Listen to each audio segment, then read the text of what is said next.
26 जुलै हा जो काही आरक्षण दिवस आहे, त्या निमित्ताने हा जो काही विषय आपण चर्चेला ठेवलेला आहे, मला असं वाटतं की तो एक या सर्व म्हणजे या दिवसाच्या निमित्तानं आपल्याशी साधण्यासाठी एक संवाद आहे असं मला वाटतं.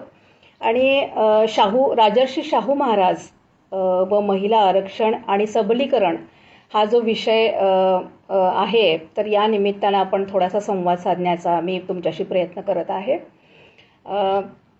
म्हणजे यावर्षी राजर्षी शाहू महाराज यांची स्मृती शताब्दी वर्ष म्हणून पण आपण ते वेगवेगळ्या कार्यक्रमाच्या माध्यमातून पार पाडलेला आहे. तर याच अनुषंगाने हा जो आरक्षण दिवस जो आपण साजरा करतो किंवा त्या दिवसाचं एक महत्त्व लक्षात घेऊन हा जो विषय मला दिलेला आहे, त्या विषयावर बोलण्यासाठी मला आमंत्रित केलं. त्याबद्दल बहुजन संघटकचे सगळे पदाधिकारी असतील, या टेक्नॉलॉजीमध्ये सहाय्यक जे काही हे कार्यकर्ते असतील, त्या सर्वांचे पहिल्यांदा मी आभार मानते आणि आपल्याशी संवाद साधण्याचा प्रयत्न मी करत आहे. तर या विषयाकडे बघताना 2 मुद्दे आपल्याला विचारात घ्यावे लागतात. एक म्हणजे की आरक्षणाचा मुद्दा जो काही आहे तो आरक्षणाचा मुद्दा, आणि त्यानंतर महिलांच्या आरक्षणासाठी विशेषत्वाने शाहूजी महाराजांनी काय केलेलं आहे, आणि त्यातला पुढचा भाग म्हणजे की सबलीकरण, महिला सबलीकरणाच्या दृष्टिकोनातनं राजर्षी शाहू महाराज यांचं कार्य कसं महत्त्वाचं आहे ते आजच्या निमित्तानं जाणून घेणं. आपण असं बघतो की महाराष्ट्राला फुले शाहू आंबेडकर यांचा महाराष्ट्र असं म्हटलं गेलेलं आहे. म्हणजे महाराष्ट्राचा कोणताही कशाही पद्धतीचा जेव्हा इतिहासाचं अवलोकन आपण जेव्हा करतो, तेव्हा या 3 महामानवांचं नाव घेतल्याशिवाय आपल्याला पुढं जाता येत नाहीये. आणि एकूणच महाराष्ट्राच्या सामाजिक राजकीय परिस्थितीमध्ये जे काही आमूलाग्र बदल आपल्याला जे घडलेले दिसतात, त्या बदलाला कारणीभूत अशी ही 3 महामानव आहेत. आणि या 3 महामानवांचं कार्य कशा पद्धतीनं एकूणच सामाजिक बदलासाठी त्यांनी केलेलं आहे हे जाणून घेणं फार महत्त्वाचं आहे. तर आरक्षणाचा जेव्हा मुद्दा येतो, म्हणजे एक आपल्याला याच्यापूर्वी एक असं दिसून येतं की ज्योतिबा फुलेंनी या व्यवस्थेचं विश्लेषण केलं आणि त्यांनी एक चिंतन आपल्यासमोर ठेवलं की बहुजनांचं म्हणजे गुलामीचं कारण हे अज्ञानामध्ये आहे. आणि मग त्या अनुषंगाने शिक्षण, प्रसार आणि एकूणच मानवमुक्तीचा त्यांचा लढा आपण पाहतो. तेच एक सूत्र शाहूजी महाराज यांच्या कार्यामध्ये आपल्याला दिसतं आणि त्याच्यानंतर तेच कार्य पुढं डॉक्टर बाबासाहेब आंबेडकरांनी नेलेलं आपण पाहतो. म्हणजे आयडिया, प्रॅक्टिस अँड पॉलिसी हे जे काही टप्पे आहेत, म्हणजे कल्पना ज्योतिबा फुलेंनी मांडली, प्रत्यक्ष अंमलात आणण्याचं काम शाहूजी महाराजांनी केलेलं आहे, आणि पॉलिसी मेकिंग किंवा धोरणात्मक जे काही तरतुदी करणं आवश्यक आहे ते कार्य डॉक्टर बाबासाहेब आंबेडकरांनी केलेलं आपल्याला दिसून येतं. त्यामुळे आयडिया, प्रॅक्टिस अँड पॉलिसी या दृष्टिकोनातनं ही जी म्हणजे या कार्याचा, विचारांचा जो वारसा आहे तो या 3 महामानवांच्या मध्ये आपल्याला त्याचं एक विशिष्ट असं सूत्र आपल्याला दिसून येतं. आणि म्हणून हे सूत्र समजावून घेणं महत्त्वाचं आहे. सर्वात प्रथम आरक्षणाचा जो काही मुद्दा आहे, तर आरक्षण म्हणजे की आरक्षणाचे लाभार्थी जे आहेत ते सुद्धा आरक्षणाबद्दल निराशावादी भूमिका घेताना दिसतात. त्यांना असं वाटतं की आरक्षण हे आपल्यावर केलेलं उपकार आहे आणि त्या उपकाराच्या पोटी ते थोडेसे दबलेले किंवा असे आपल्याला दिसून येतात. आणि त्याचबरोबर आरक्षणाच्या लाभार्थीमध्ये नसणारा जो काही वर्ग आहे तो वर्ग आरक्षणाकडं एक म्हणजे तुच्छतेच्या भावनेनं असं त्याच्याकडं पाहताना आपल्याला दिसतं. म्हणजे एक नकारात्मक अशी भावना या वर्गाची आहे ज्यांनी आरक्षणाचा फायदा घेतलेला नाही. तर मला असं वाटतं की आरक्षण म्हणजे नेमकं काय आहे आणि आरक्षण देण्यामागची आमच्या महामानवांची भूमिका काय आहे हे समजावून घेणं फार महत्त्वाचं आहे. कारण आरक्षण म्हणजे कुठे उपकाराची भावना आहे किंवा असं काही सुद्धा नाही, आणि त्याची खरी वास्तविकता काय आहे हे जाणून घेणं फार महत्त्वाचं आहे. तर या महामानवांचा एकच उद्देश होता आणि तो म्हणजे की सामाजिक न्याय, सोशल जस्टिस ज्याला आपण म्हणतो, ती भूमिका या महामानवांनी घेतलेली आहे. आणि सोशल जस्टिस या माध्यमातून किंवा सामाजिक न्यायाची भूमिका घेत असताना इथला जो दबलेला वर्ग आहे, ज्या वर्गाला अनेक वर्षो, अनेक पिढ्यानंतर पिढ्या काहीही मिळालेलं नाहीये, ज्या लोकांना संधीच मुळात नाकारली गेलेली आहे, त्या लोकांना संधी उपलब्ध करून देणे, म्हणजे इक्वॅलिटी ऑफ अपॉर्च्युनिटी ज्याला आपण म्हणतो, ही संधी उपलब्ध करून देणं म्हणजे आरक्षण आहे. खरं तर आरक्षण या टर्मकडं किंवा या परिभाषेकडं खूप वेगळ्या भूमिकेतनं बघितलं जातं. खरं तर समानतेकडे जाण्यासाठी जे काही करणं आवश्यक आहे ते म्हणजे आरक्षण आहे. आणि ही भूमिका आरक्षण घेणाऱ्या लोकांनी सुद्धा आणि आरक्षणाच्या बाहेर असणाऱ्या सुद्धा लोकांनी याचं योग्य पद्धतीनं म्हणजे त्याची भूमिका समजून घेणं फार गरजेचं आहे. म्हणजे भारताच्या इतिहासामध्ये आपल्याला असं दिसून येतं की ठराविकच एका वर्गाकडे विशेष अधिकार होते आणि त्या अधिकारापोटी अनेक लोकांचे अधिकार नाकारले गेलेले होते. आणि हे जे काही नाकारलेले अधिकार आहेत किंवा जी काही नाकारलेली संधी आहे, ती संधी पुन्हा प्राप्त करून देण्याची जी काही योजना किंवा जे धोरण आहे त्याला आपण आरक्षणाचं धोरण असं म्हणतो. आणि खरं तर त्याला योग्य शब्द हा प्रतिनिधित्व असा शब्द असायला, म्हणजे तो आपण रूढ अर्थानं वापरला गेला पाहिजे असं मला वाटतं. कारण पाश्चिमात्य देशांचा सुद्धा जर आपण विचार केला तर त्याच्यामध्ये आरक्षण किंवा रिझर्वेशन हा शब्दप्रयोग खूप कमी प्रमाणामध्ये आपल्याला आढळतो. तर त्याच्यामध्ये ॲफर्मेटिव्ह ॲक्शन असा शब्दप्रयोग केला जातो, म्हणजे प्रोटेक्टिव्ह डिस्क्रिमिनेशन. म्हणजे ज्या आपण समानतेकडे जात आहोत, पण समानतेकडे जात असताना, समानता प्रस्थापित करत असताना ज्या घटकांना काही मिळालेलं नाही त्या घटकांना देण्याची जी काही भूमिका आहे त्याला प्रोटेक्टिव्ह डिस्क्रिमिनेशन, सकारात्मक भेदभाव ज्याला म्हटलेला आहे, तो भाग या आरक्षणाच्या दृष्टिकोनातनं किंवा प्रतिनिधित्वाच्या दृष्टिकोनातनं समजावून घेणं फार आवश्यक आहे असं मला वाटतंय. आणि या आरक्षणाबद्दलच्या किंवा एकूणच सामाजिक जीवनाबद्दलच्या भारताच्या चर्चा वारंवार करणं आणि आमच्या येणाऱ्या नवीन पिढीला याचं महत्त्व काय आहे हे पटवून देणं, हे आमच्यासारख्या सामाजिक कार्यकर्त्यांच्यावर एक मोठी जबाबदारी आहे असं सुद्धा मला या निमित्ताने वाटत आहे. तर शाहू महाराजांचं एकूणच महिला सबलीकरण याच्याबद्दलचं काम समजावून घेण्यापूर्वी आरक्षणाची तरतूद त्यांना का करावीशी वाटली, म्हणजे महाराजांना का असं वाटलं की आरक्षण आपण किंवा ठराविक वर्गाला प्रतिनिधित्व देण्याची भूमिका आपण घेतली पाहिजे, असं का वाटलं, याचा थोडासा विचार आपल्याला करावा लागतो. तर म्हणजे महाराजांनी 2 एप्रिल 1894 साली राज्यकारभार त्यांनी सांभाळायला सुरुवात केली, म्हणजे राज्यकारभार तेव्हा सुरू झाला आणि साधारणपणे 28 वर्ष त्यांनी हा राज्यकारभार म्हणजे सांभाळलेला आहे. आणि राज्यकारभाराला म्हणजे जेव्हा त्यांनी सुरुवात केली तेव्हा थोड्याच दिवसामध्ये वेदोक्त प्रकरण झालेलं आहे. वेदोक्त प्रकरण हे 1899 साली घडलेलं आहे आणि त्या प्रकरणाच्या म्हणजे डिटेल्समध्ये जाण्याची आपल्याला आवश्यकता नाही आहे. आपल्याला ते सगळ्यांना माहिती आहे की वेदोक्त प्रकरण म्हणजे नेमकं काय आहे हे आपल्या सगळ्यांना माहिती आहे. तर महाराजांना हे लक्षात आलं की आपल्यासारख्या राजाला सुद्धा या व्यवस्थेमध्ये शूद्र म्हणून म्हणजे नाकारण्यात येत आहे. हे त्यांच्या जेव्हा लक्षात आलं तेव्हा त्यांनी असा विचार केला की मग इथल्या सामान्य जनतेचं काय होत असेल.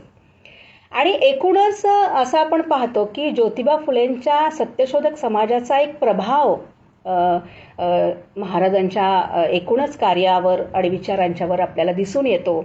आणि महाराजांचे जे काही सहकारी आहेत, केशवराव विचारे असतील किंवा भास्करराव जाधव असतील, तर हे अगदी सत्यशोधक समाजाचे खंदे कार्यकर्ते होते आणि त्यांच्याच एक विचाराचा परिणाम शाहूजी महाराजांच्या विचारांवर आणि कार्यांवर आपल्याला दिसून येतो. वेदोक्त प्रकरण झाल्यानंतर म्हणजे शाहूजी महाराजांनी राज्यकारभार सांभाळल्यानंतर हे जे प्रकरण झालं त्यावेळी त्यांच्या असं लक्षात आलं की ठराविक वर्ग म्हणजे ब्राह्मण वर्ग हा जो काय आहे त्याच्याकडं हा जो पुरोहितशाहीचा जो काही अधिकार आहे त्या अधिकाराकरवी इथल्या मागास समाजाला तो दाबून ठेवण्याचा, त्याचं शोषण करण्याचा म्हणजे ते एक मोठं षडयंत्र जणू या वर्गाकडनं होत आहे याची जाणीव पहिल्यांदा महाराजांना झाली. आणि मग त्यांनी खरं तर अनेक म्हणजे या प्रकरणानंतर त्यांच्या मनामध्ये परिवर्तन झालेलं आहे. आणि मग त्यांनी कुलकर्णी वतनं बरखास्त केलेली आहेत.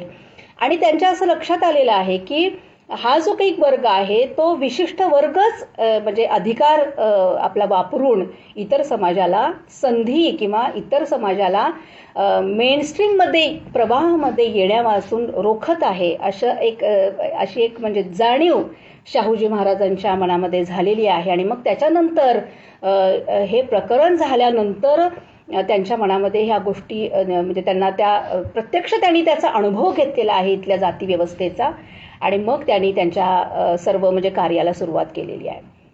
वेदोक्त प्रकरण झाल्यानंतर अनेक लोकांची म्हणजे पुरोहित वर्गाची मोठी बैठक झालेली आहे शंकराचार्यांच्या म्हणजे अध्यक्षतेखाली.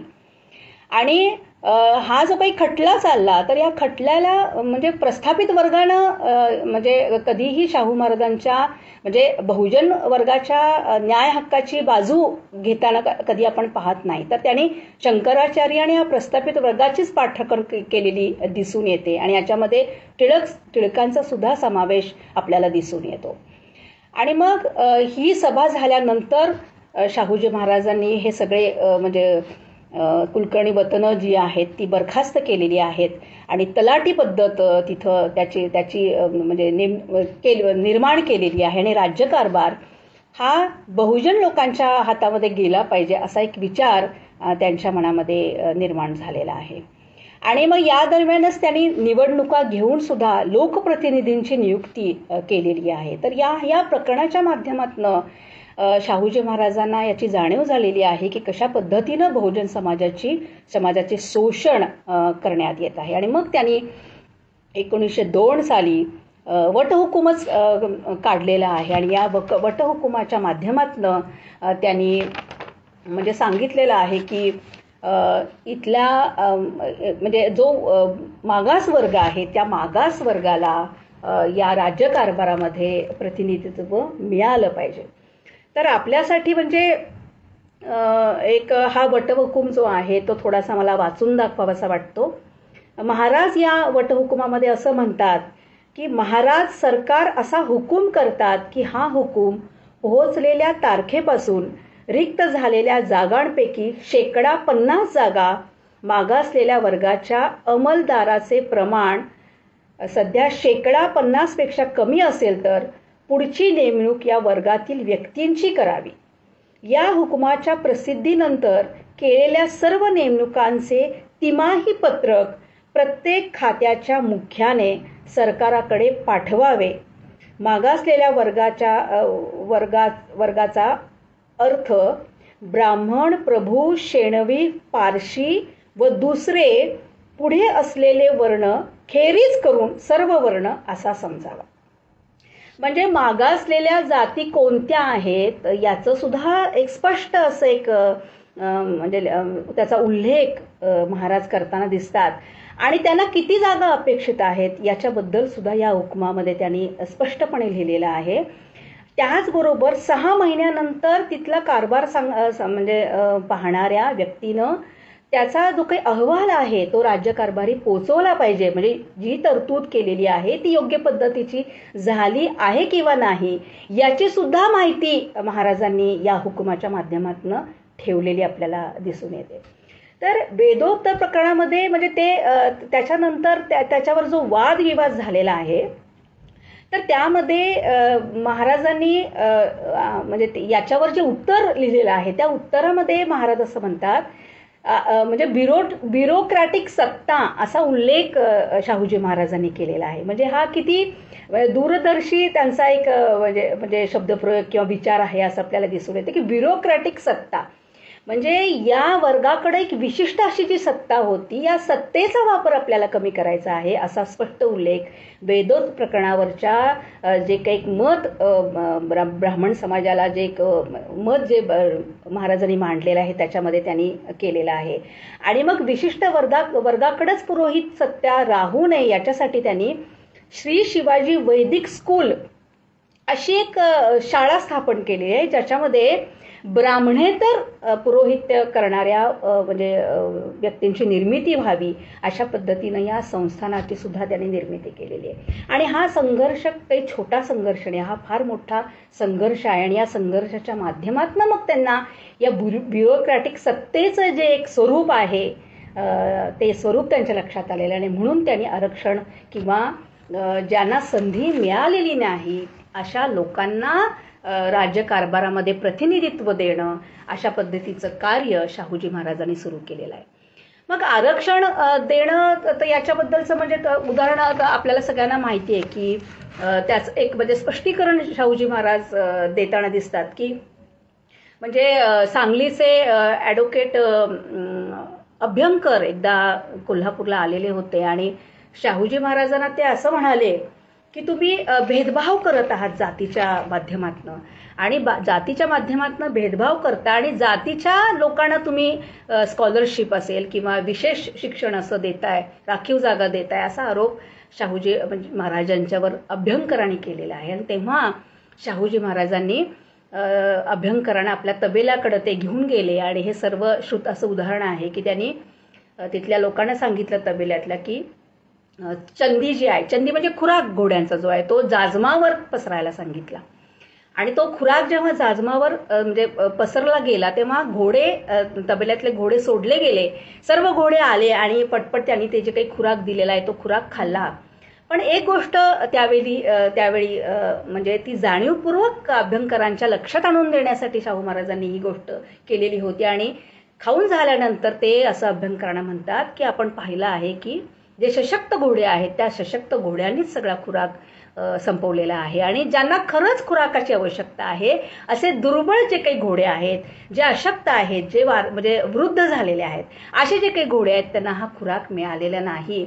आणि म्हणून तोबऱ्यातून चारा देण्याचं एक प्रयोजन आपल्याला करावं लागेल. तोबऱ्यातून चारा देण्याचं प्रयोजन असं शाहू महाराजांनी त्याचा उल्लेख केलेला आहे. आणि म्हणून जे अशक्त आहेत, जे दुर्बल आहेत त्यांना संधी उपलब्ध करून देणे, वेगळी एक त्यांच्यासाठी म्हणजे त्याचं नियोजन करणं हा जो काही भाग आहे या उदाहरणामधून शाहू महाराजांनी अगदी प्रॅक्टिकली अभ्यंकरांना ते पटवून दिलेलं आहे. त्यामुळे आरक्षणाची निर्मिती आणि त्यांची भूमिका काय होती आणि कशामुळे हे त्यांना करावंसं म्हणजे म्हणजे त्यांना ती करावंसं वाटलं याच्याबद्दलची पार्श्वभूमी या वेदोक्त प्रकरण आणि या उदाहरणावरून आपल्याला दिसून येतं. महिलांच्याकडे जेव्हा आपण वळतो तेव्हा एकूणच हे जे काही 3 महामानव आहेत म्हणजे ज्योतिबा फुले असतील किंवा शाहूजी महाराज असतील, डॉक्टर बाबासाहेब आंबेडकर असतील, म्हणजे डॉक्टर आंबेडकरांनी तर पुढं म्हणजे हे संशोधनच आपल्यासमोर मांडलेलं आहे की जाती व्यवस्था ही स्त्री दास्यातून मजबूत करण्यात आलेली आहे आणि जाती व्यवस्थेला बळकटी ही स्त्री दास्यामधून मिळते किंवा स्त्रीवर वेगवेगळ्या पद्धतीची बंधनं रूढी परंपरांच्या मध्ये अडकून जाती व्यवस्था मजबूत केली पाहिजे असं एक विश्लेषण, एक संशोधन डॉक्टर आंबेडकर आणि कास्ट इन इंडिया भारतातील जाती या माध्यमातून नंतर आपल्यासमोर 1916 साली मांडलेलंच आहे. पण तत्पूर्वी ज्योतिबा फुले असतील किंवा शाहूजी महाराज असतील, जाती अंताचा त्यांचा जो काही लढा आहे त्या जाती अंताच्या लढ्यामध्ये स्त्री ही केंद्रभागी आपल्याला दिसते. म्हणजे ज्योतिबा फुलेने सुद्धा जाती व्यवस्थेचं विश्लेषण करताना स्त्री शूद्राती शूद्र अशा पद्धतीचा उल्लेख केलेला दिसतो. म्हणजे जे पिचलेले शोषित वर्गांचा जो काही एक म्हणजे समूह आहे त्याच्यामध्ये स्त्रीचा सुद्धा महत्वाचा सहभाग त्या ज्योतिबा फुलेंनी सुद्धा नोंदवलेला आहे. आणि त्याचबरोबर शाहू महाराजांचं सुद्धा जे काही काम आहे, कार्य आहे, त्या कामामध्ये स्त्री ही केंद्रभागी किंवा एकूणच समाजाची जर प्रगती आपल्याला साधायची असेल तर समाजाचा अर्धा निम्मा भाग असणारी स्त्री किंवा महिला वर्ग यांना जर आपण सक्षम बनवलं नाही, त्यांना योग्य पद्धतीचं शिक्षण जर दिलं नाही, त्यांची क्षमता जर आपण म्हणजे विकसित जर केली नाही तर हा समाज प्रगतिशील समाज बनू शकत नाही. असं एकूणच त्यांचं एक चिंतन या या महामानवांच्या विचारातून कार्यातून आपल्याला दिसतं. आणि त्याच पद्धतीचं मत कृतीतून शाहूजी महाराजांनी सुद्धा केलेलं आहे असं आपण पाहतो.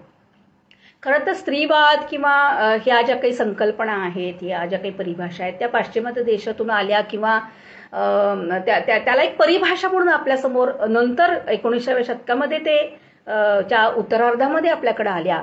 पण आपण आमच्या महामानवांचं जेव्हा काम बघतो तेव्हा स्त्रीवादाशिवाय त्यांच्या कार्यामध्ये वेगळं काही आपल्याला म्हणजे दिसत नाही, हे आपल्याला प्रकर्षानं जाणवतं.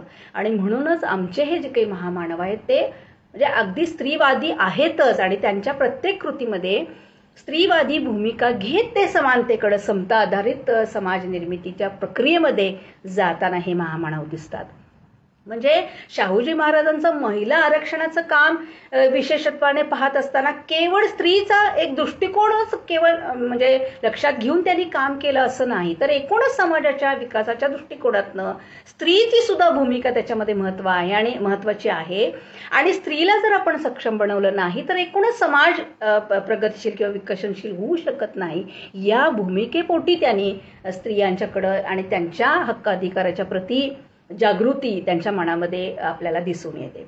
तर स्त्रियांचा जेव्हा आपण विचार करतो तर तेव्हा पहिल्यांदा की त्यांनी शाहूजी महाराजांनी म्हणजे 1902 पासून म्हणजे अगदी 20 पर्यंत साधारणपणे 1919 पर्यंत अनेक वेगवेगळे कायदे शाहूजी महाराजांनी महिलांच्या संरक्षणासाठी केलेले आपल्याला दिसत आहेत.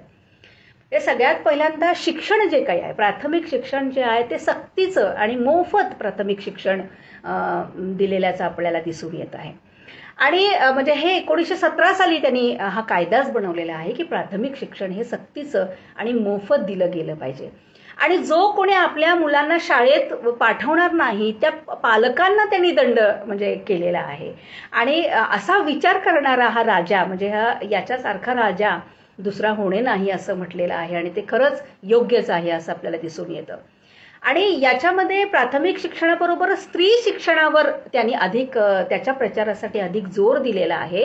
आणि तशी त्यांनी राजाज्ञा दिलेली आहे की स्त्रियांच्या शिक्षणावर अधिक भर दिला गेला पाहिजे असं त्यांनी या निमित्तानं मत व्यक्त केलेलं आहे. आणि त्यासाठी त्यांनी फिमेल ट्रेनिंग स्कूल सुद्धा त्यांनी सुरुवात केलेली आहे. आणि याच्यामध्ये मिस लिटल यांचा म्हणजे त्यांनी एक नेमणूक केलेली आहे की त्यांनी ते जे काही शिक्षण आहे मुलींना देण्याचं काम त्यांनी केलं पाहिजे. तर यासाठी म्हणजे एकूणच ज्योतिबा फुलेंचं जे काही शिक्षण हा जो काही मुद्दा महत्त्वाचा होता ते कार्य पुढं शाहूजी महाराजांनी पुढं नेलेलं आहे.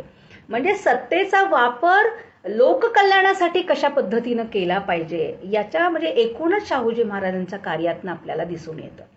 म्हणजे अनेक राजे राजवाडे होऊन गेले पण यांच्यासारखा राजा जो सत्तेचा आपला उपयोग हा जनकल्याणासाठी इथल्या वंचित घटकांसाठी करताना दिसतो, हे इतिहासामधलं एक महत्त्वाचं एक पर्व आहे असं आपल्याला म्हणावं लागतं. आणि मग त्याच्यानंतर अनेक असे कायदे 1919 पर्यंत महाराजांनी केलेले आपल्याला दिसतात. मग त्याच्यामध्ये आंतरजातीय आंतरधर्मीय लग्नाचं म्हणजे विवाहाचा सुद्धा कायदा त्यांनी 1918 साली तो केलेला आहे. आणि म्हणजे केवळ कायदा करून ते थांबलेले नाहीत तर त्यांच्या चुलत बहिणीचं लग्न त्यांनी होळकरांच्या घराण्यामध्ये केलेलं आहे. म्हणजे मराठा आणि धनगर अशा पद्धतीचा हा विवाह आपल्याला दिसून येतो. म्हणजे जातीच्या बाहेर विचार करणं आणि केवळ तो विचार इतरांना सांगणे नाही तर तो विचार कृतीमध्ये सर्वात प्रथम आपण स्वतः तो आणणं हे महत्त्वाचं काम किंवा आपल्याला अशा महाराजांच्या कार्यामध्ये दिसून येत आहे. त्याच्यानंतर मग जातीय आंतरधर्मीय विवाहाचा त्यांनी कायदा केला. त्याचबरोबर विधवा पुनर्विवाहाचा सुद्धा कायदा 1917 मध्ये केलेला आहे. म्हणजे विधवा हे जे काही आहे, विधवापण जे काही आहे ते एक ठराविक समाजामध्ये अधिक विधवांचं प्रमाण आपल्याला दिसून येत आहे. म्हणजे अगदी बालविवाहामध्ये लग्न झाल्यामुळं म्हणजे लगेचच विधवा होऊन मोठ्या प्रमाणामध्ये त्या विधवांची संख्या ही महाराष्ट्रामध्ये अधिक आपल्याला दिसून येत आहे. तर याच्यासाठी बालविवाह रोखण्यासाठी सुद्धा त्यांनी एक कायदा बनवलेला आहे. आणि याच्यामध्ये मुलीचं वय हे 14 असलं पाहिजे आणि मुलाचं वय हे 18 असलं पाहिजे आणि हे वय हे विवाह योग्य वय आहे असा एक कायदा शाहूजी महाराजांनी केलेला आहे. आणि विधवांसाठी सुद्धा म्हणजे ज्या विधवा झालेल्या आहेत त्या विधवांना पुनर्विवाहाचा अधिकार प्रदान करणं हाही भाग याच्यामध्ये दिसून येतो. आज आपण या कायद्यांच्याकडं पाहिलं तर आपल्याला असं वाटतं की याच्यामध्ये विशेष काय आहे असं आपल्याला वाटू शकतं. पण शाहूजी महाराजांनी जेव्हा कामाला सुरुवात केली त्यावेळेला आपण असं पाहतो की मनुस्मृतीचा एक प्रभाव जनमानसावर अधिक मोठ्या प्रमाणावर दिसून येतो. मनुस्मृती म्हणजे काय तर धर्मसत्तेचा एक प्रभाव आपल्याला समाजावर दिसून येतो. त्याचबरोबर इंग्रजांच्या अधिपत्याखाली महाराष्ट्र त्यावेळेला म्हणजे एकूणच भारत त्यावेळेला होता. तर अशा वातावरणामध्ये प्रवाहाच्या विरोधामध्ये जाऊन काम करणं ही काही छोटी साधी गोष्ट नव्हती. म्हणजे दिसून येत आहे धर्मसत्तेचं जे काही बंधन आहे ते म्हणजे की राष्ट्रपती महामहिम राष्ट्रपतींच्या बाबतीत जे काही घडत आहे त्यावरून आपल्याला दिसतं की धर्मसत्तेचा प्रभाव आजही जनमानसाच्या मनावर पण एकूणच इथल्या सत्ताधारींच्या मनावर आणि एकूण जनमानसावर काय आहे हे आपल्याला दिसून येत आहे. त्याच्या खोलात मला जायचं नाही आहे. पण स्त्री ही धर्मसत्तेची म्हणजे गुलामच तिला म्हणावं लागेल आणि स्त्रीला कोणत्याही पद्धतीचा अधिकार देऊ नये आणि तिला शिक्षण तर देऊच नाही पण माणूस म्हणून सुद्धा तिला मान्यता देऊ नये असा जो काही विचार होता मनुस्मृतीमधला त्या मनुस्मृतीचा प्रभाव त्यावेळी लोकांच्या मनावर जनमानसांच्या मध्ये अधिक होता. आणि हा जो धर्मसत्ताचा जो एक विचार आहे तो झुगारून त्याच्या विरोधामध्ये कायदे करणं हे धाडसाचं आणि धैर्याचं काम महाराजांनी केलेलं आपल्याला दिसून येत आहे. तर याच्यामध्ये अनेक कायद्यांच्या मध्ये जे काही कायदे बनलेले आहेत त्याच्यामध्ये मानसिक छळापासून मुक्ततेचा सुद्धा कायदा महाराजांनी केलेला आहे. म्हणजे डोमेस्टिक व्हायलन्सचा जो काही कायदा आज आपण पाहतो तर त्या कायद्याची सुरुवात ज्याला आपण म्हणू तो कायदा मानसिक छळापासून मुक्तता हा जो काही कायदा आहे तो 1919 साली महाराजांनी केलेला आहे. आणि याच्यामध्ये ते असं म्हणतात की जो कोणी आरोपी आहे म्हणजे निदर्शनास आलेला जो काही आरोपी आहे त्याला 6 महिने त्याला म्हणजे कारावास आणि 200 रुपये दंड असा फरमान त्यांनी काढलेला आहे. डोमेस्टिक व्हायलन्स किंवा घरगुती हिंसाचार जो काही आहे मानसिक छळ जो महिलांचा केला जातो त्याच्यापासून मुक्तता होण्याचा सुद्धा कायदा महाराजांनी केलेला आपल्याला दिसतो. त्याचबरोबर काडीमोड हा जो काही कायदा आहे म्हणजे ज्याला घटस्फोटाचा कायदा आपण म्हणतो हा घटस्फोटाचा कायदा सुद्धा त्यांनी 1919 साली केलेला आहे. पश्चिम महाराष्ट्राचा विचार करता पश्चिम महाराष्ट्रामध्ये एक देवदासी बनण्याचं एक प्रमाण जे आहे म्हणजे इथली काही जी देवस्थानं आहेत त्या देवस्थानांच्या माध्यमातून देवदासी निर्माण करण्याची प्रक्रिया मोठ्या प्रमाणावर आजही आपल्याला दिसून येते. खरं तर याच्यामध्ये देवाची सेवा करण्यासाठी मुलींना देवाला अर्पण करणं आणि देवाशीच तिचा विवाह करणं आणि पूर्ण आयुष्य तिनं देवाला समर्पित असं आयुष्य तिनं जगणं असा जी एक प्रथा निर्माण झालेली आहे या प्रथेला देवदासी प्रथा म्हटलं गेलेलं आहे. तर त्या कालावधीमध्ये सुद्धा याचं प्रमाण अधिक होतं. पण आपल्या संस्थानामध्ये सर्वप्रथम या देवदासी प्रथेला विरोध करणारा कायदा शाहूजी महाराजांनी निर्माण केलेला आहे. म्हणजे स्त्रियांच्या वेगवेगळ्या पातळीवरचं जे काही शोषण दिसून येतं समाजामध्ये त्या एकूण शोषणाच्या प्रतिबंधासाठी वेगवेगळ्या माध्यमातून स्त्रीला सहाय्यक अशी भूमिका घेणारे कायदे निर्माण करणं असा एक क्रांतिकारी पाऊल शाहूजी महाराजांनी त्यावेळेला घेतलेला आपल्याला दिसून येते. म्हणजे सबलीकरणाचा मुद्दा जेव्हा आपण विचारात घेतो तर सबलीकरण म्हणजे नेमकं काय आहे तर सबलीकरण या शब्दाचा किंवा या परिभाषेचा जेव्हा आपण अर्थ समजावून घेतो तेव्हा हाच आपल्याला दिसून येतो की महिलांचे जे काही नैसर्गिक गुणधर्म आहेत त्या नैसर्गिक गुणधर्म क्षमता लक्षात घेऊन त्यांना समतेनं वागवणं याला सबलीकरण म्हटलेलं आहे. आणि याचबरोबर स्त्री सुद्धा एक माणूस आहे आणि माणूस म्हणून तिचे जे काही नैसर्गिक हक्क अधिकार आहेत त्या नैसर्गिक हक्क अधिकाराचं समर्थन करणं त्याला पाठिंबा देणं ते हक्क अधिकार तिला मिळावेत याच्यासाठी प्रयत्न करणं याला म्हणजे खरं तर म्हणजे सबलीकरण असं म्हटलं गेलेलं आहे. आणि त्याचबरोबर सबलीकरणाच्या प्रक्रियेमध्ये स्त्रीच्या क्षमतांचा विकास होण्यासाठी तिला एक पोषक वातावरण निर्माण करून देणं, हा सुद्धा सबलीकरणाचा एक महत्त्वाचा भाग सबलीकरणामध्ये येतो. म्हणजे काय की आयुष्याच्या सर्व टप्प्यांच्या वर ज्या काही अडचणी स्त्रीला किंवा महिलेला सामोरे जावं लागतं, त्या सगळ्या अडचणींवर मात करण्याची क्षमता तिच्यामध्ये निर्माण करणं आणि तिला जे नैसर्गिक माणूस म्हणून हक्काधिकार आहेत ते नैसर्गिक हक्काधिकार तिला मिळावेत यासाठी प्रयत्न करणं म्हणजे खऱ्या अर्थाने सबलीकरण किंवा एम्पॉवरमेंट ज्याला म्हटलेलं आहे ते याच्यामध्ये येतं. आणि आज भारतीय संविधानाचा जेव्हा पण आपण विचार करतो तेव्हा उद्देशिकामध्येच equality of status and opportunity असं म्हटलेलं आहे. म्हणजे दर्जाची आणि संधीची समानता. म्हणजे स्त्रियांना सुद्धा दुर्बल घटक वीकर सेक्शन म्हणून संधी आतापर्यंत ह्या व्यवस्थेनं नाकारलेली आहे. म्हणजे वर्णवर्चस्व जी काही व्यवस्था आहे त्याच्यामध्ये स्त्रीला शूद्र गणून तिला संधी तिची नाकारलेली आहे आणि एक म्हणजे एक भोगवस्तूच्या स्वरूपामध्ये स्त्रीला पाहिलेलं आहे आणि केवळ पुत्रप्राप्ती हा तिच्या जीवनाचा उद्देश तिच्यासमोर ठेवलेला दिसतो. आज संविधानाच्या माध्यमातून महामानवांच्या एकूण कार्याच्या परिणाम म्हणून आज एक सक्षम स्त्री आपल्यासमोर दिसते. पण शाहूजी महाराजांच्या स्त्रीच्या सबलीकरणाच्या प्रक्रियेमध्ये सुरुवात त्यांनी या सगळ्या गोष्टींच्यापासून केलेली आपल्याला दिसून येत आहे. म्हणजे त्याचं म्हणजे पायवाट किंवा पायंडा निर्माण करण्याची जी काही प्रक्रिया आहे ती प्रक्रिया शाहूजी महाराजांच्या कार्यामध्ये दिसते. आणि एकूण त्यांचं जे काही कार्य आहे ते सगळं कार्य जे काय ते स्त्रीला सबलीकरणाच्या प्रक्रियेमध्ये घालणार असं कार्य आपल्याला दिसतंय. म्हणजे शाहूजी महाराजांच्या एकूणच जीवनचरित्राचा जेव्हा आपण अभ्यास करतो तेव्हा त्यांनी म्हणजे राज्यकारभारामध्ये किंवा प्रशासनामध्ये पहिल्यांदा स्त्रीचा सहभाग केलेला आपल्याला दिसून येत आहे.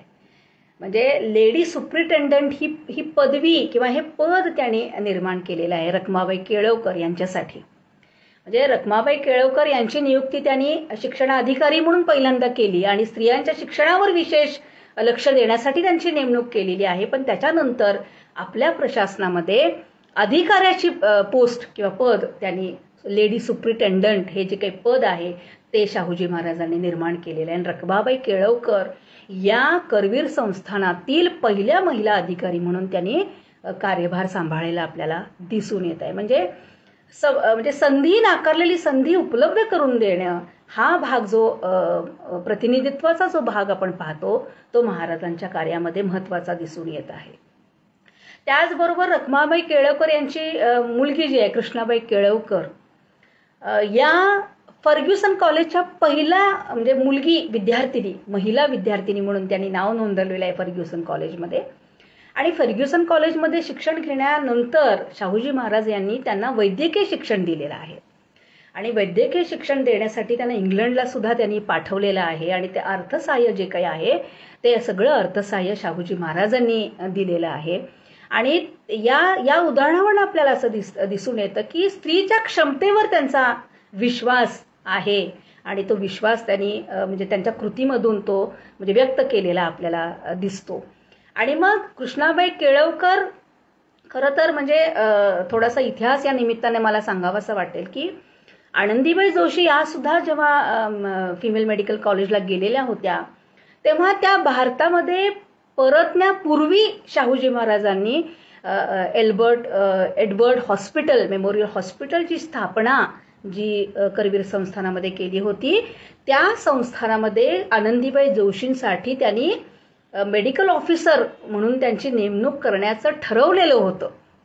आणि ही माहिती आनंदीबाई जोशींना त्यांनी दिलेली होती. पण असं आपल्याला दिसून येतं की आनंदीबाई जोशी या भारतात परत आल्यानंतर त्यांना जे काही क्षयाची जी काही लागण झाली आणि त्यांचे पती गोपाळ जोशी यांनी कॅम्पातले डॉक्टर न बोलवता किंवा आनंदीबाई जोशींना स्वतःचा उपचार करून न देता व्रतवैकल्य आणि कर्मकांडाद्वारे त्यांची चिकित्सा करण्याचा प्रयत्न केला आणि याच्यामध्ये आनंदीबाई जोशी यांचा दुर्दैवी मृत्यू झालेला आहे. पण या आनंदीबाई जोशींसाठी शाहूजी महाराजांनी आपल्या संस्थानामध्ये मेडिकल ऑफिसर वैद्यकीय अधिकाऱ्याची पोस्ट निर्माण केलेली आहे, हा इतिहास मागोमाळींच्या पुस्तकामध्ये आपल्याला वाचायला मिळतो. तर याच्यानंतर मग अल्बर्ट मेमोरियल हॉस्पिटल जे आहे त्याचं रूपांतर आता CPR हॉस्पिटलमध्ये जे आज आपल्याला दिसतं, तर त्या हॉस्पिटलमध्ये सर्वप्रथम महिला कक्ष निर्माण शाहूजी महाराजांनी केलेला आहे. म्हणजे त्यांच्या हे लक्षात आलेलं आहे की सगळ्याच रुग्णांना उपचाराची आवश्यकता आहे, पण स्त्रीला एक विशेष असं स्त्री म्हणून तिला एक वेगळा कक्ष निर्माण करणं किंवा तिच्या जे काही शारीरिक भाग असेल किंवा तिचे ज्या अडचणी असतील या लक्षात घेऊन त्यांनी महिला कक्ष त्यावेळेला निर्माण केलेला आहे. आणि या विशेष असा महिला कक्ष म्हणजे ज्याला आपण फिमेल मेडिकल वॉर्ड आजच्या परिभाषेमध्ये जे म्हणतो तो कक्ष त्यांनी निर्माण केला आणि या कक्षाची जबाबदारी कृष्णाबाई केळवकर यांच्यावर त्यांनी दिलेली आहे. आणि महाराजांचा कृष्णाबाई केळवकर यांच्यावर अत्यंत म्हणजे विश्वास होता आणि त्यांनी ही जबाबदारी त्यांच्यावर दिली आणि सगळ्या वॉर्डची देखभाल करणं, महिला रुग्णांची योग्य पद्धतीने सेवा करणं, त्यांना योग्य उपचार देणं, त्यांच्या अडचणी जाणून घेणं, या सगळ्या पद्धतीचा जो काही एक जबाबदारी आहे ती केळवकर यांच्यावर दिलेली आहे. आणि सर्वप्रथम फिमेल वॉर्ड्स जे आज आपल्या म्हणजे रुग्णालयांच्यामध्ये हॉस्पिटल्समध्ये आपल्याला जे पाहतो आपण, त्याची सुरुवात ही शाहूजी महाराजांनी केलेली आहे. तर त्याच्यानंतर एकूण म्हणजे त्यांचं स्त्रीवादी दृष्टिकोन जर आपण लक्षात घेतला तर राधानगरी हे जे धरण आहे ते त्यांच्या मातेच्या नावाने त्यांनी त्याची सुरुवात केलेली आहे, राधानगरी धरण जे काय आहे ते. आणि आपल्या पत्नीला सुद्धा शिकवण्यासाठी त्यांनी म्हणजे शिक्षकाची नेमणूक केलेली आहे आणि त्यांनी खूप शिकावं अशी त्यांची इच्छा होती. आणि एकूणच त्यांचा एक स्त्रीवादी किंवा स्त्री शिक्षणावर भर असलेला एक दृष्टिकोन आपल्याला दिसून येतो. त्यांची जी सून आहे स्नुषा इंदुमती, त्या शिवाजीराजे यांची पत्नी, त्या म्हणजे अकाली त्या विधवा झालेल्या आहेत आणि त्या विधवा झाल्यानंतर सुद्धा शाहू महाराजांनी त्यांना पित्याप्रमाणे म्हणजे त्यांचं आयुष्य पुढील आयुष्य हे चांगल्या पद्धतीनं जावं यासाठी त्यांना त्यासाठी विशेष प्रयत्न केलेले आपल्याला दिसतात. म्हणजे इंदुमतींना म्हणजे विशेष असं शिक्षण देण्यासाठी शिक्षकांची नेमणूक त्यांनी केलेली आहे. त्याचबरोबर त्यांना म्हणजे घोडेसवारी, बंदूक चालवणे अशा पद्धतीचं वेगळं प्रशिक्षण सुद्धा शाहूजी महाराजांनी दिलेलं आहे. आणि इंदुमतींचं जे काही म्हणजे जीवन आहे त्यांनाही असं म्हणजे खरं तर इंदुमतींना त्यांना डॉक्टर करायचं होतं आणि त्यांची तशी इच्छा होती, पण महाराजांचं अकाली जाणं यामुळं ते शक्य झालेलं नाही. आणि एकूणच इंदुमतींचा जेव्हा आपण चरित्राचा जेव्हा अभ्यास करतो तेव्हा एकूणच सबलीकरणाच्या प्रक्रियेमध्ये इंदुमती महाराजांना त्यांनी घातलेलं आहे असं आपल्याला म्हणावं लागतं. आणि एकूण स्त्रीवादी जे सबलीकरणाची जी प्रक्रिया आहे ती प्रक्रिया प्रत्येक शाहूजी महाराजांच्या कार्यातनं आपल्याला दिसून येते. म्हणजे एकूणच स्त्रीचं शिक्षण असेल, तिचं लग्न असेल, म्हणजे वैवाहिक जीवन असेल आणि वैवाहिक जीवनामध्ये सुद्धा जर काही अडचणी आले तर त्या अडचणी सोडवण्यासाठी ज्या तरतुदी आहेत या सगळ्या पद्धतीचा विचार एकूण शाहूजी महाराज यांच्या कार्यातनं आपल्याला दिसून येतोय. तर म्हणजे सत्तेचा वापर कशा पद्धतीनं केला पाहिजे याचं एक उत्तम उदाहरण शाहूजी महाराज यांच्या कार्यातनं दिसतं. डॉक्टर आहा साळुंखेंचं एक मत या निमित्तानं मला इथं सांगावंसं वाटतं. ते असं म्हणतात की ठराविक भागाची शेती आपण करत आहोत आणि या शेतीमधला म्हणजे आपल्याला पीक काढायचं आहे, सकस असं पीक जर आपल्याला काढायचं असेल तर या शेतीमधल्या निम्म्याच भागाची जर आपण मशागत केली, त्याला योग्य म्हणजे पाणी दिलं, म्हणजे पीक आल्यानंतर त्याला योग्य पद्धतीनं कीटकांपासून त्याचं संरक्षण केलं, योग्य जे काही पोषक वातावरण आहे ते जे काही दिलं, तर एकूण म्हणजे जे काही आपण शेती केली आणि त्यातल्या निम्म्याच भागाला जर आपण मशागत केली तर उत्पन्न जे आपलं येणार आहे ते निम्मच येणार आहे. हा एक विचार डॉक्टर साळुंखेंनी केलेला आहे. तर याच्यामध्ये त्यांना हे सांगायचं आहे की समाज म्हणजे शेती याचं ते तौलनिक उदाहरण म्हणून त्यांनी सांगितलेलं आहे की समाजाचा जर एकूण विकास समाजाचा जर आपल्याला अभिप्रेत जर असेल तर त्याच्यामध्ये निम्मा भाग असणाऱ्या महिलांना जर तुम्ही सक्षम बनवलं नाही, महिलांना माणूस बनण्याच्या प्रक्रियेमध्ये जर तुम्ही आणलं नाही, महिलांना योग्य पद्धतीने त्यांच्या हक्काधिकारांचं संरक्षण जर तुम्ही केलं नाही, तर प्रगतिशील समाज किंवा समता अधिष्ठित समाजाकडे आपण जाऊ शकत नाही. हे जे काही मत डॉक्टर आह साळुंखेंनी मांडलेलं आहे ते अत्यंत म्हणजे बोलकं असं एक उदाहरण किंवा एक मत किंवा आपल्याला विचार करायला भाग पडणार असं एक मत आपल्याला दिसून येतं. आणि एकूणच आमच्या महामानवांच्या कार्यामध्ये आपल्याला दिसतं की त्यांचं जे काही सगळं एकूण कार्य आहे ते महिलेच्या किंवा भारतातील दबलेल्या महिलाच्या, ज्याला विकर सेक्शन महिलांची गणती केलेली आहे, या सगळ्यांना सबलीकरणाच्या प्रक्रियेमध्ये नेण्यासाठीचं कार्य आपल्याला दिसून येत आहे. तर मला असं वाटतं की या विषयाच्या अनुषंगाने म्हणजे शाहूजी महाराजांचं काम खूप मोठं आहे. म्हणजे ते इतक्या कमी वेळामध्ये आपल्याला ते सगळं उद्धृत करणं अतिशय म्हणजे कठीण असा भाग आहे. पण हा विषय फक्त एवढ्या पुरताच आपण मर्यादित ठेवला आहे की महिलांच्या अनुषंगाने काय कार्य शाहूजी महाराज म्हणजे अगदी अधोरेखित करण्यासारखं काम कोणतं आहे असं असंख्य म्हणजे अनेक सामाजिक न्यायाची भूमिका घेणारे शाहूजी महाराजांचं काम आहे. पण महिलांच्या अनुषंगाने महत्त्वाचं जे काही आपण त्याचा जे उल्लेख केलाच पाहिजे असं जे काही काम आहे त्याच्याबद्दलची थोडीशी माहिती किंवा एक तोंड ओळख मी या विषयाच्या निमित्ताने आपल्यासमोर ठेवलेली आहे. आणि वारंवार अशा चर्चा झाल्या पाहिजेत आणि आजच्या महिलेनं यातून धडा घेणं फार गरजेचं आहे. म्हणजे खरं तर आजच्या महिलांनी महामानवांनी आपल्यासाठी काय केलेलं आहे आणि आपल्या महामानवांची आपल्याकडून काय अपेक्षा आहे हे जर समजावून घेतलं तर खरंच एक समताधिष्ठित आणि एक प्रगत समाजाची निर्मिती होऊ शकते. पण आजची स्त्री कशामध्ये व्यस्त आहे हे नव्यानं बोलण्याचा म्हणजे आजचा काही विषय नाहीये. पण स्त्रीनं खऱ्या अर्थानं आमच्यासाठी कुणी काय करून ठेवलेलं आहे. म्हणजे आह साळुंखेंचंच एक मत मी इथं मांडू इच्छिते की ते असं म्हणतात की प्रत्येक स्त्री ही म्हणते की आमची संस्कृती खूप चांगली आहे आणि उच्च आमची संस्कृती आहे अशी प्रत्येक स्त्री बोलताना दिसते. पण डॉक्टर आह साळुंखे सर असं म्हणतात की हे स्त्रीनं तपासलं पाहिजे की आमच्या संस्कृतीनं काय आम्हाला दिलेलं आहे. आणि मग हा जर आपण विचार केला तर आम्हाला कुणी काय नाकारलेलं आहे आणि आम्हाला कुणी काय दिलेलं आहे याचा सारासार विचार आजच्या शिक्षित स्त्रीनं करणं गरजेचं आहे असं मला वाटतं. आणि जे नाकारलेलं आहे म्हणजे ज्यांनी जे नाकारलेलं आहे त्याच नाकारलेल्या व्यवस्थेचं समर्थन आज आमची स्त्री करताना दिसत आहे. तर ही खूप खेदाची गोष्ट आहे. तर आम्हाला माणूस म्हणून उभं होण्यासाठी ज्या महामानवांनी आपल्याला जीवाची बाजी ज्यांनी लावलेली आहे त्या महामानवांचं कार्य आपल्या शिरावर घेणं, त्यांचा विचार पुढे नेणं हे आमचं आद्य कर्तव्य आहे. आणि ते जर आम्ही करत नसू तर आम्ही खूप मोठी गद्दारी करत आहोत. आम्ही कृतज्ञ आहोत असं आपल्याला म्हणावं लागेल. तर ही भूमिका आपण समजून घेतली पाहिजे. आणि मला असं वाटतं की हा विचार आजची शिक्षित स्त्री पुढे घेऊन जाईल आणि महामानवांचा जो एक वारसा आहे त्यांच्या विचारांचा वारसा, त्यांनी ते जे काही प्रगत समाजाचं स्वप्न बनवलेलं होतं बघितलेलं होतं ते स्वप्न पूर्ण करण्यासाठी आजची स्त्री ही उभी राहील अशी मी आशा या फेसबुक बहुजन संघटक फेसबुक लाईव्हच्या माध्यमातून आपल्यासमोर व्यक्त करते आणि थांबते. आणि पुन्हा एकदा संयोजकांचे धन्यवाद मानते आणि थांबते. जय भीम.